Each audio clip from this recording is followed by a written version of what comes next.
ही गोष्ट पाहून आहे ना प्रत्येक पाणीपुरी लव्हरला अटॅकच येईल डायरेक्ट. त्यासाठी शेवटपर्यंत व्हिडिओ बघा, मी तुम्हाला सांगतेच. आज आहे ना मी माझ्या फ्रेंडच्या शेतात गेलेली, तिथून येताना मस्तपैकी ढाळे आणले होते बरं का, खूप सारे. आणि मग घरी जेवण वगैरे केलं आणि दुपारी जेवण झाल्यावरती आता आणलेले ढाळे तर मलाच सोलावे लागणार नाही का, कारण आणले तर मी होते तर काम तर मलाच करावं लागेल. म्हणून मी मस्तपैकी सगळे सोलून घेतले, कारण की ते मला भाजायचे होते. आणि मस्त थोडीशी भाजी पण होती, ती हरभऱ्याची कवळी कवळी होती एकदम. मग ती पण व्यवस्थित नीट करून घेतली.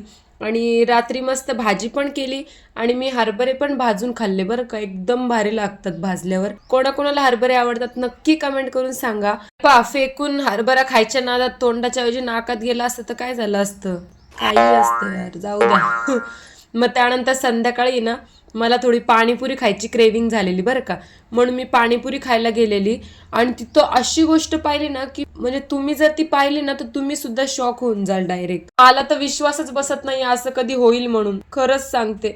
एवढं मी जर असं झालं ना तर काही खरं नाहीये, आपल्याकडे असं नाही व्हायला पाहिजे अजून तरी. कारण काय तिथे ना काय लिहिलं होतं माहिती का, पाणीपुरी खाल्ल्याच्या नंतर सुकीपुरी बंद आहे, मागू नये असं लिहिलं होतं. सुकीपुरी बंद म्हणजे काय यार, आपण सुकीपुरी किती इम्पॉर्टंट आहे माहितीये का यांना, आणि यांनी तर डायरेक्ट सुकीपुरी बंद केली आहे. म्हणजे आता कसं होईल मला तर काही कळत नाहीये. म्हणून मला वाटलं तुमच्यासोबत पण ही गोष्ट शेअर करावी. याला खरंच बॅन केलं पाहिजे बरं का.